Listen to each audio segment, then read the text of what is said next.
Sérgio Sonida, 20 de setembro de 1970. E dos 3 cansaços de Nosso Senhor. Eu não sou exegeta. Eu nunca tive tempo de ler, a não ser um só livro de exegese a respeito do Evangelho, do Antigo Testamento. Mas, naturalmente, a gente procura raciocinar um pouco a respeito das coisas. E isso eles sabem que no Novo e no Antigo Testamento nada acontece sem uma razão de ser. E que, portanto, está de acordo com as boas leis de exegese a gente se perguntar as 3 quedas de Nosso Senhor, por que foram 3? Não foram só 3, como poderia ser, por exemplo, 5 de um encanador qualquer que está carregando um tubo forte, muito pesado na rua e que cai 5 vezes. Uma vez porque tropeçou na pedra, outra vez porque ele estava cansado mesmo, na terceira vez porque ele teve preguiça, na outra vez porque, quer dizer, uma coisa de modo inteiramente fortuito. Mas, Nosso Senhor tendo tido 3 quedas, esse número 3 corresponde a uma porção de altas considerações, de altas digressões a respeito do cansaço, do sofrimento, do número 3 absolutamente falando, etc. E todo exegeta de lei entra em indagações dessa natureza. Eu posso perguntar, portanto, se nós que tantas vezes sofremos o peso do cansaço, o peso da fadiga, se nós temos alguma coisa a tirar do fato do cansaço do nosso Senhor Jesus Cristo, ao carregando a sua cruz, se ter manifestado em 3 quedas. Eu não dou uma resposta de exegeta, eu dou a resposta apenas de um homem de bom senso que procura responder essa pergunta com considerações comuns. E eu digo o seguinte, que na realidade, quando nós analisamos o cansaço, nós vemos que há 2 formas de cansaço. Há um cansaço ilegítimo, e esse Nosso Senhor não o teve, e depois há um cansaço legítimo, e esse Nosso Senhor o teve. O cansaço ilegítimo vem da falta de generosidade com que uma pessoa que não ama a Deus carrega um peso que deveria carregar e que não quer carregar. Então a pessoa chama isso de cansaço. É o cansaço dos preguiçosos. Nós podemos dizer, por exemplo, que um homem que se viciou, por exemplo, em dormir todas as noites 9 horas, que um homem desse, quando acorda de manhã, acorda cansado. Né? E que ele passa o dia inteiro cansado. Mas esse é o cansaço do preguiçoso. É a caricatura do verdadeiro cansaço, que é o cansaço do homem ativo. Né? Nosso Senhor não teve de nenhum modo, pela razão óbvia, de que ele era a própria perfeição, e nele, portanto, o cansaço do preguiçoso não podia caber. Bem, mas há também o cansaço do homem ativo, o cansaço do homem dedicado, e que corresponde a 3 graus de intensidade diversos. Isso nos diz a experiência comum. Esses graus de intensidade, que são os graus do esforço e os graus da resistência humana para fazer o esforço necessário, esses 3 graus provavelmente têm relação com os 3 graus, com as 3 quedas do Nosso Senhor. O primeiro grau de cansaço se dá quando uma pessoa carrega um fardo e depois de de arrastar o fardo, chega em determinado momento em que considera que todas as energias comuns de que dispunha estão esgotadas. E então a pessoa cai debaixo do fardo. Bem, mas depois há o seguinte, que quando a pessoa cai debaixo do fardo e para, ela não só se recompõe um pouco do cansaço, mas há uma espécie de segundo movimento da alma, por onde a alma, por um admirável império sobre o corpo, faz uma mobilização de todas as suas energias mais profundas, de todas as suas energias que estão latentes dentro do homem, que o homem, na vida habitual, não está acostumado a mobilizar, mas que ele levanta. No período em que está na primeira queda, o homem faz esse raciocínio. Mas que peso duro, que coisa tremenda, eu não consigo. Entretanto, é necessário. E eu quero absolutamente levar este fardo, este esforço, este ato de dedicação, eu quero levá-lo até o último ponto. E então diz, mas eu não terei em mim mais analisada a coisa, mais examinada a coisa, eu não terei em mim razões para um novo alento, um novo impulso, em que eu tiro de dentro de mim insuspeitadas energias para levar a cabo aquilo que eu queria levar. E então há uma espécie de segunda reflexão e uma segunda mobilização de todas as energias da alma. Então, a alma deita um segundo empenho e vai e leva aquilo para frente e toca até outro baque, é o segundo cansaço.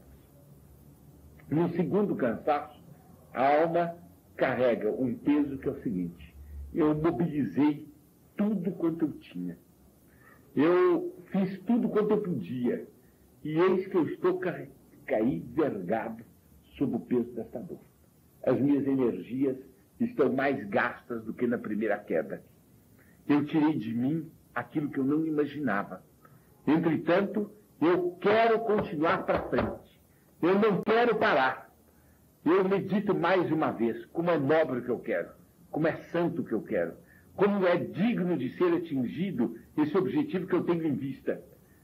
Entretanto, eu sinto, além do peso anterior, eu sinto mais um peso.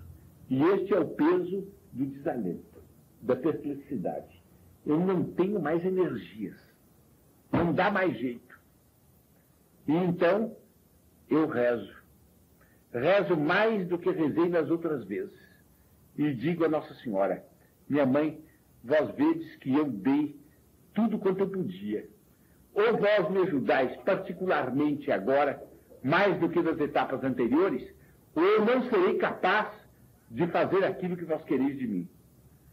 Mas, observando-me bem a mim mesmo, por assim dizer, correndo a mão, honestamente, pela sacola onde estão as reservas de minha energia, eu encontro que ainda há algo que imolar, que ainda há algo que sacrificar. E eu vejo que a minha oração foi ouvida e que, ao par de energias que estavam que estavam ignotas de mim mesmo e que eu não apliquei, e que eu ainda posso aplicar e que constituem como que uma suprema reserva para eu lutar, acabam aparecendo também forças sobrenaturais novas que podem me levar ao que eu queria. Então eu me levanto uma segunda vez e eu continuo. Aí já mais sustentado pelos anjos do que carregado pelo pobre homem que sou eu. Mas também pondo de dentro de minha alma alguma coisa que na ocasião da primeira queda eu ignorava que tinha, que na segunda queda está se revelando a mim. É uma coisa tremenda, mas eu percebo que eu tinha mais qualquer coisa. Bem, arrasto-me mais do que ando, mas resolvi. Eu chego até o fim.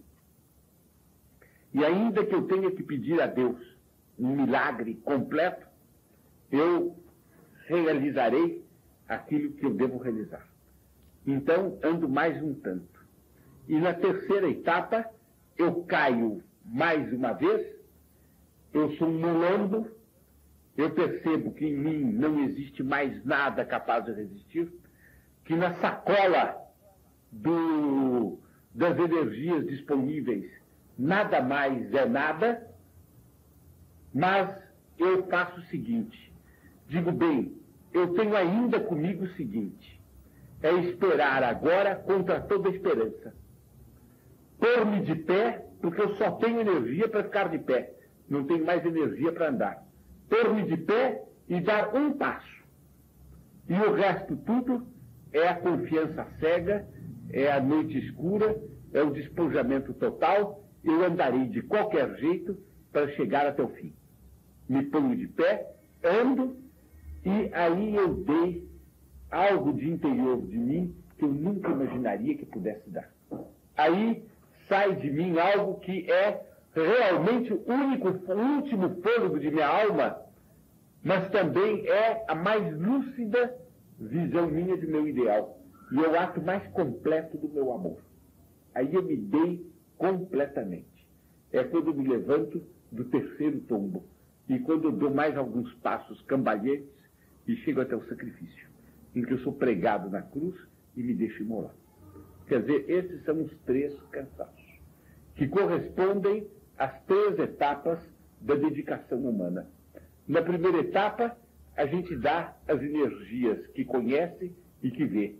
E a gente pede o auxílio de Nossa Senhora dentro da assistência comum da graça.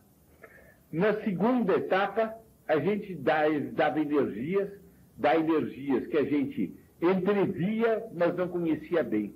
Mas a gente pede a Nossa Senhora com maior instância que nos dê socorros especiais, porque duvida que a economia comum da graça nos faça andar.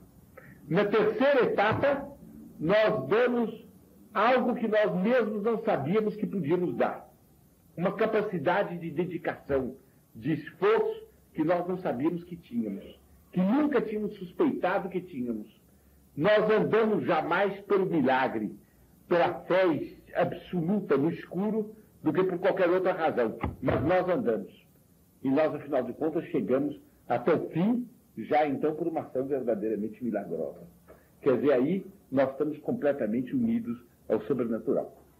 Pois bem, a alma humana, à medida que progride, vai deitando maior, à medida que se levanta de cada queda, de cada prostração, não é uma queda moral, mas é uma prostração, à medida que se levanta de cada prostração, ela vai deitando de si uma beleza maior. Ela vai deitando de si a beleza incomparável da abnegação. Porque o homem, para atrair, precisa ser abnegado. Um homem egoísta não atrai ninguém. Todo mundo tem horror ao egoísmo e foge do egoísmo. Os homens só vão atrás daqueles que são abnegados. Quando a alma chegou ao último ponto da destilação de sua abnegação, quando ela deu tudo quanto ela podia dar, ela está preparada para atrair a si todas as almas. E é por causa disso que Nosso Senhor, depois de ter tido as suas 3 quedas, Nosso Senhor estava pronto para ser mostrado do alto da cruz para todos os povos.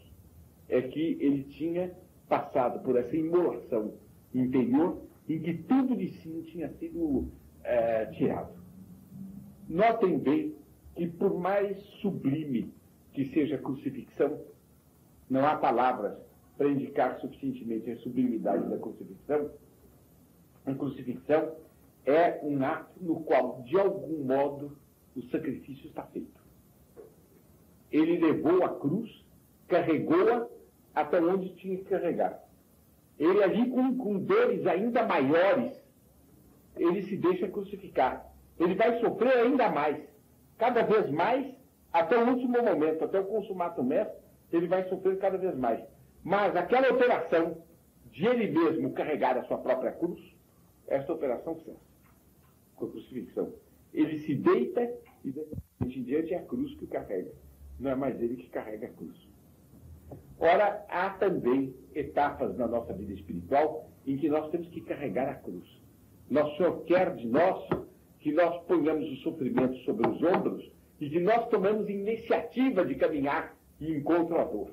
Iniciativa de caminhar de encontro à renúncia. A iniciativa de caminhar de encontro ao desagradável por um trabalho que não é apenas a aceitação do que cai em cima de nós, mas é nós que vamos à procura do tremendo, do terrível, do trágico, do apocalíptico. Nós que vamos por amor a ele.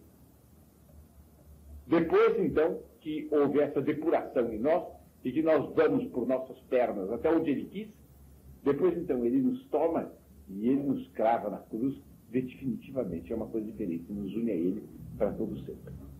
Ora, isto diz respeito às campanhas. Isso diz respeito à vida espiritual. Isso diz respeito a todas as provações que nós temos em nossa vida. As perturbações, as situações que nós não sabemos explicar. Tudo isto se explica nessas 3 dimensões do cansaço. Se os senhores quiserem, são então 2 etapas e 3 dimensões. A primeira etapa, falando em termos de etapa, é ir de encontro à cruz. Depois, segunda etapa, deixar-se cravar nela. O que é isto? É o homem que vai até o auge da renúncia, primeira etapa, despojando-se sucessivamente. Depois, segunda etapa, tendo chegado ao auge da renúncia, permanece nela a vida inteira. Bom, as 3 dimensões são 3 mobilizações das energias humanas, cada vez mais sobrenaturais, cada vez menos humanas. Não é isso? Até o homem, nos 3 cansaços que dizem respeito à primeira etapa, até o homem ter dado de si tudo aquilo quanto ele podia dar. Numa campanha, a beleza da campanha, meus senhores não pensem que está só na primeira etapa, que eu vi, por exemplo, alvorecer ainda recentemente no dia da missa de Dom Antônio na Praça do Patriarca, quando a TFP, ainda repousada, com brilho de seus estandartes, numa manhã bonita, desfilava pela Rua Barão de Itapetininga, a caminho da igreja de Santo Antônio. Ali há uma beleza de primavera, há uma beleza de aurora, todo mundo está alegre, todo mundo caminha de encontro ao desconhecido, mas certo de que em qualquer caso esse desconhecido será um triunfo, porque sempre triunfa quem luta com o espírito sobrenatural por Nossa Senhora. Mas há depois uma fase em que há uma prostração, em que a gente começa a perder o fôlego. Esta fase é melhor do que a primeira, porque o militante que faz a propaganda cansado, e no qual se vê que ele continua a lutar cansado, ele não sabe. Ele pensa que ele está impressionando menos porque ele brilha menos. Mas há um brilho do cansaço que vale 1000 vezes mais do que o brilho do repouso. Há um brilho da doença que se arrasta e que é incomparavelmente mais belo do que o brilho da saúde que marcha. Há um brilho do sacrifício e da tristeza, que é o brilho da abnegação, e que empolga 1000 vezes mais do que o brilho da euforia da vitória. E depois tem o terceiro brilho, é quando a alma chega ao auge, que ela já não pode mais nada, que ela está escangalhada, mas que ela acabou dando tudo.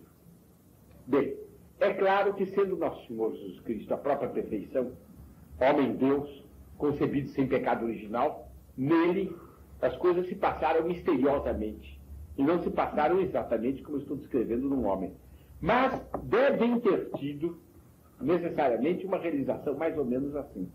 São as 3 etapas do cansaço, como são as 3 etapas da energia, em que entra seu supremo alento.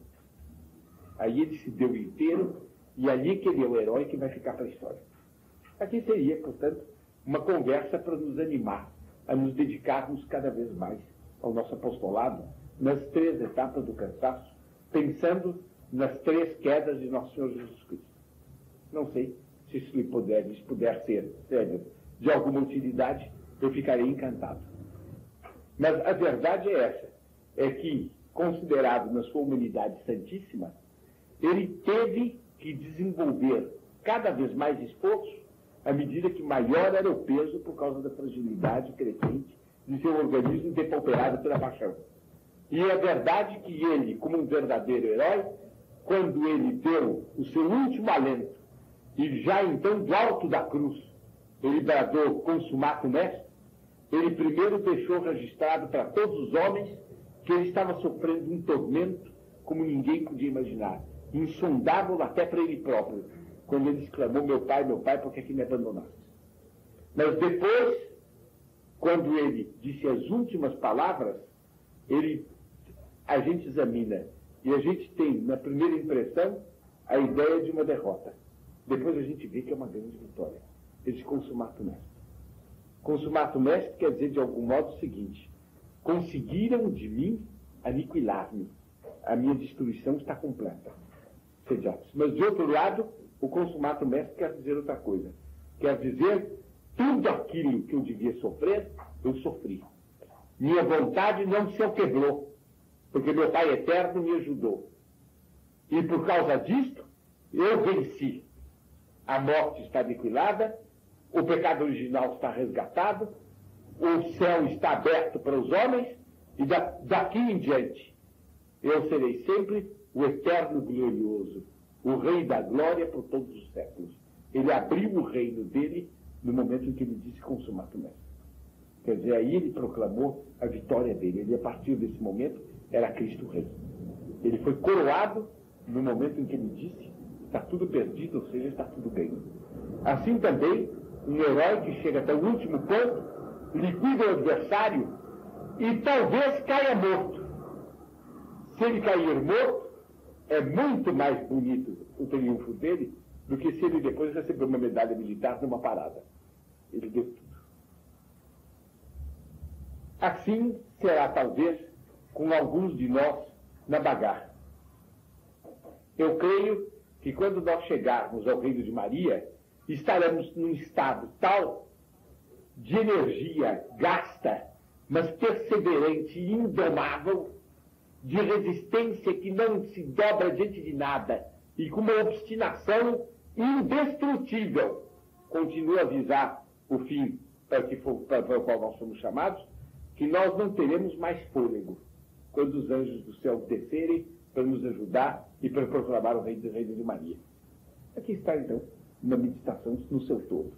Não sei se alguém queria me fazer alguma pergunta sobre isso, se eu consegui ser claro ou não. Alguém queria me perguntar algo sobre isso?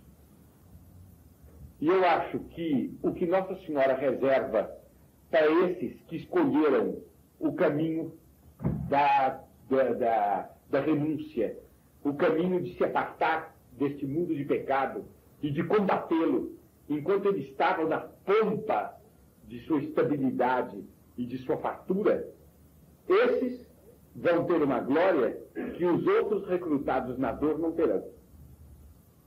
Porque é mais fácil a gente se aproximar de Deus na dor do que na alegria e na glória. E quase todos nós que estamos aqui tivemos que deixar situações cômodas e uma vida que nos prometia tudo para seguirmos esse caminho. Não teremos seguido como devíamos, mas também não ficamos no outro. E Deus, que é um Pai cheio de misericórdia, que já criou Nossa Senhora para ela conseguir da misericórdia dele coisas que ele não poderia conceder se ela não existisse, Deus certamente, na sua bondade, saberá nos premiar. Não sei se eu estou claro, Séries. Vamos lá.